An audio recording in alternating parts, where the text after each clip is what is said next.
Dalawa ang patay sa Barangay Luca, Bayan ng Uslob, Cebu, nitong umaga ng Biyernes, Pebrero 21.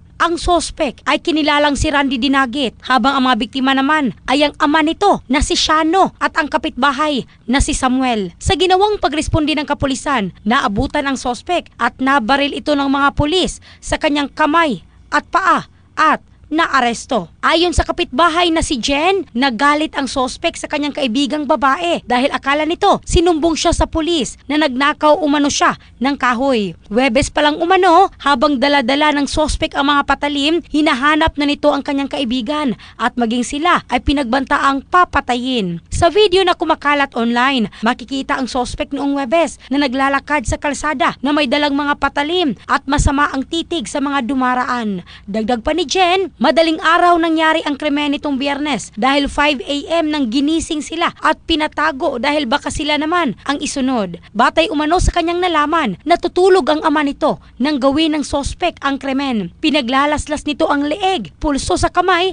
at ang paa. Dali-daling tumakbo palabas ang kapatid ng sospek nang makita ang nangyari. Sinabi pa ni Jen na ang isa pang namatay na si Samuel ay tatay ng kanyang kaibigan na pinagbintangan ng sospek na nagsumbong sa kanya. Napag-alaman na gumagawa ng kulungan ng manok ang sospek bilang hanap buhay. Ibinahagi din ni Jen na may problema umano sa pag-iisip ang sospek at minsan okay naman ito. May nakita din silang plywood na sinulatan ng sospek ng iilang kataga. In the heart of changing lives, ito si Michelle Craste ng Brigada News Philippines, the Music and News Authority.